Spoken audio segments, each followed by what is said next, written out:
साहब, एक बार देखने के बाद, सबसे रिपोर्ट लेने के बाद, समझने के बाद ही समस्या को आइडेंटिफाई किया जा सकता है।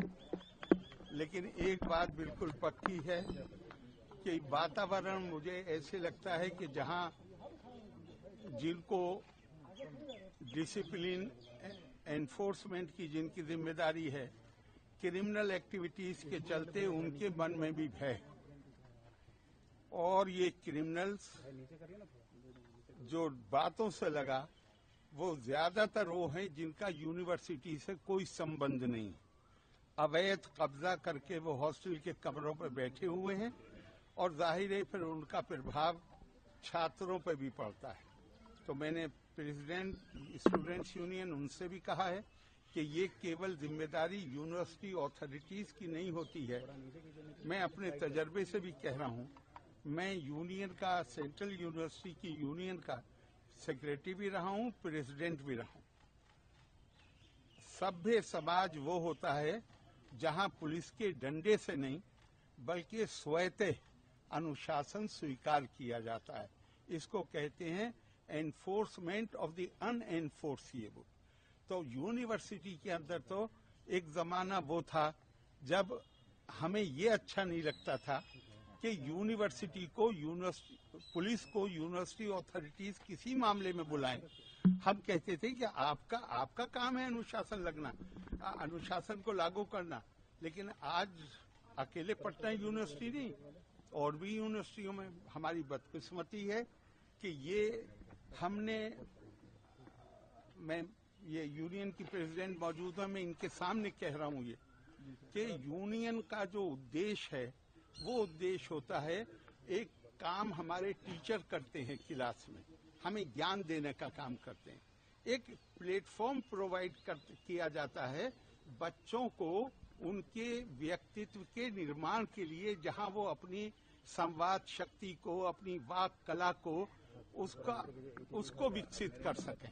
ये कोई यहाँ ये यूनियन जैसे लेबर यूनियन होती है, इस तरह स्टूडेंट यूनियन नहीं होती है। ये तो एक परिवार है, वाइस चांसलर से लेके सारे टीचर्स, अथॉरिटीज, स्टूडेंट्स, ये एक परिवार है। और मैंने तो पार्लियामेंट में भी अलीगढ़ के बच्चे धरने पे बैठे थे, मैंने तत्कालीन माननीय शिक्षा मंत्री को हाउस में खड़े होकर कहा कि आप केवल मंत्री नहीं हैं, आप तो गुरु रहे हैं सारी जिंदगी। और उन्होंने क्या शानदार, पार्लियामेंट की मुरली मनोहर जोशी जी ने क्या शानदार जवाब दिया और कहा, मेरा छोड़िए, मैं तो चलता हूं जहां आप ले चलें। आरिफ साहब खुद बैठ के फैसला करते हैं, इसलिए कि ये यूनियन के प्रेसिडेंट भी रहे हैं, ये केंद्रीय सरकार में मंत्री भी रहे हैं, ये खुद फैसला करते हैं, मैं हर फैसले को मान लूंगा। तो किसी की कोई ईगो इशू नहीं है, लेकिन इन डिसिप्लिन के साथ यूनिवर्सिटी नहीं चलती और इसमें आप सबकी भी जिम्मेदारी है। मैं आपसे हाथ जोड़ के प्रार्थना कर रहा हूं, यूनिवर्सिटी के मामले को कोई भी अगर कोई मौका भी दे आपको, तो भी सेंसेशनलाइज मत कीजिए। हमारी सबकी कोशिश ये सरस्वती के मंदिर, इस मंदिर की जो सैंक्टिटी है, इसकी जो पवित्रता है, वो बनी रहनी चाहिए। इसमें मैं आपका सहयोग मांगता हूं और मैं आपको विश्वास दिलाता हूं, यूनिवर्सिटी का बल्कि शिक्षा मेरी प्राथमिकता है, मेरे ऊपर वो सीधी जिम्मेदारी है। मैं राजभवन में बैठ के फैसले नहीं करूंगा। अगर कोई समस्या होगी तो मैं उन जगहों पर जाऊंगा जहां समस्या पैदा होती है, और मैं छात्रों से खास तौर से छात्रों से हाथ जोड़ के विनती कर रहा हूं, अनुशासनहीनता नहीं, श्रद्धावान लभते ज्ञानम, गुरु का, माता पिता और गुरु, इनका सम्मान करना। हम भारतीय नहीं हैं अगर हम इनका तीनों का सम्मान न करें।